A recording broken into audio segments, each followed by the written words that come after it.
George Morris here at the Extreme Audio and Customs. We're looking over a few of the American-based products. Basically, I'm going to show you all the American-based subs with the exclusion of the XFLs. First, we're going to start with the entry levels. We got the XOs and the DX. These subs are practically identical, being that in their construction, they're stamped steel basket, non-pressed paper cone, foam surround. The surround on the DX actually looks like it's a little bit wider than the one on the XO.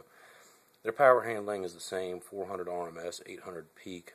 It's what it says on the box. I know that there's some differences in some websites and stuff like that. The main difference is that the XO is dual voice coil. The DX is a single coil. The baskets are actually slightly different, but they're both stamped steel, very similar to the way that the venting is around the bottom side of the coil, and everything is also very similar. As you can see with all these speakers, it's a stitched tinsel lead. That's with all of the American-based subs. It's actually their tinsel leads appear to be just top rate. Moving on to something else, we're going to go to their slim line of subs. Their slim line of subs, price-wise, cost a little bit more than the DX and the XOs. Just being their design. As you can tell, I mean, it's a very flat sub. The cone itself, is practically flush with the surround, and it is a very slim design. If they were to make a smaller magnet, it would be, the actual basket is not even as big as the magnet itself. Practically, they don't have much power handling in the 10. It's a 250 RMS, 500 peak. But I'm not sure what the 12 is. I don't know if the 12 shares the same coil with it. But price-wise, you'd be looking at a little bit more than the XOs or the DXs for these. Moving right along, we go to the XD. Unfortunately, I don't have one of the XD8s in because it's actually very impressive. This is obviously a 10 also. So the XD10. And spec-wise, this is a pretty incredible speaker for what you're paying. You got in the 10, you have a 450 watt RMS and 900 watt peak, which you wouldn't expect of a sub of this price. They're fairly significantly built. These use the 120 ounce magnets, which I believe is shared with the XD8. I had some XD8s in, but unfortunately I don't have them anymore. The only difference really with the XD8 is it does have the wire coming directly off the tinsel lead. And I believe it shares the same magnet structure. This is a very nice sub for the price. It's still a non-pressed paper cone, foam surround. Now we are moving into the big ones. Right here we have the TNT series. This one's obviously a 15. Once you go into the TNT, you get the cast basket, and it's a pretty significant. There it says double stacked 160 ounce magnet. It's still a paper cone, which I believe all of them are until you really actually get into the HDs. I'm not sure about the XFLs. I don't have any of them in right now.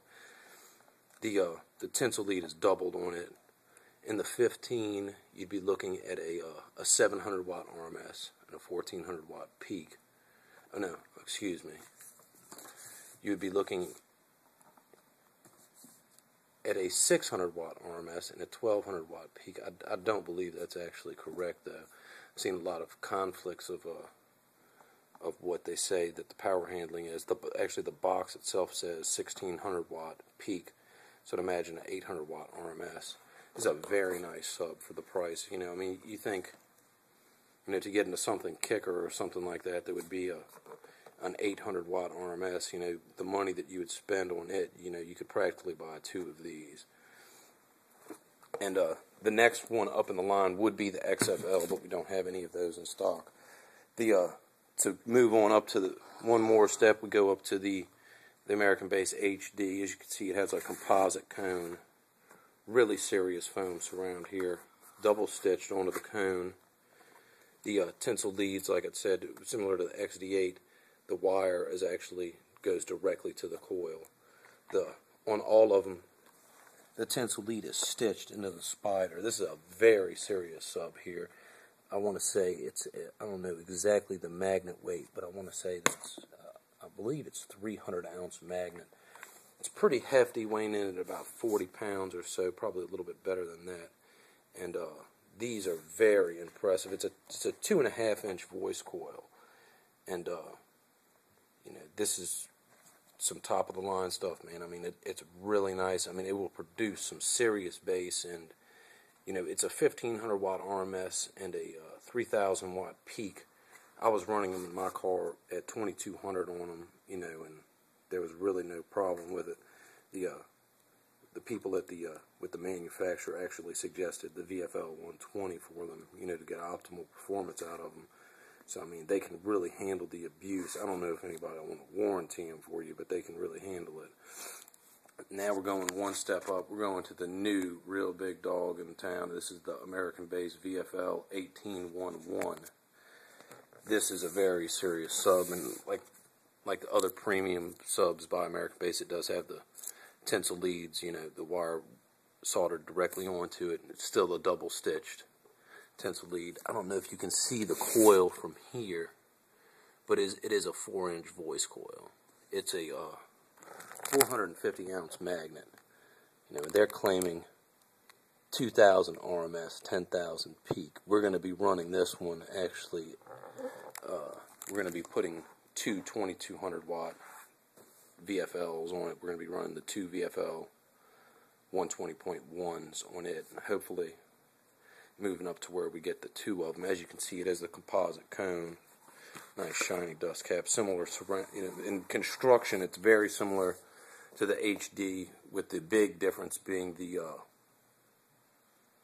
4-inch coil as opposed to the 2.5-inch coil. The specs on it are kind of faded. I've heard a lot of conflicts on what they can do spec-wise. I've heard 5,000 RMS. The magnet says 2,000, which, you know, seems pretty hard to believe that would be it, and especially with a 10,000 watt peak. It's probably just to keep them safe, you know, but I expect, you know, to run 5,000 on this daily driven, you know, or 4,400 basically every day of the week, you know, and I wouldn't imagine I'd have any trouble with it. But that's them. If you need anything, like I said, George Moore's Extreme Audio and Customs. We're here in Mandeville, Louisiana. We've got a lot of American-based products in stock. You know, be happy to help you all out with anything. And you know, if you're looking for one of these, you know, bring your checkbook. That's all I can say. Thank you.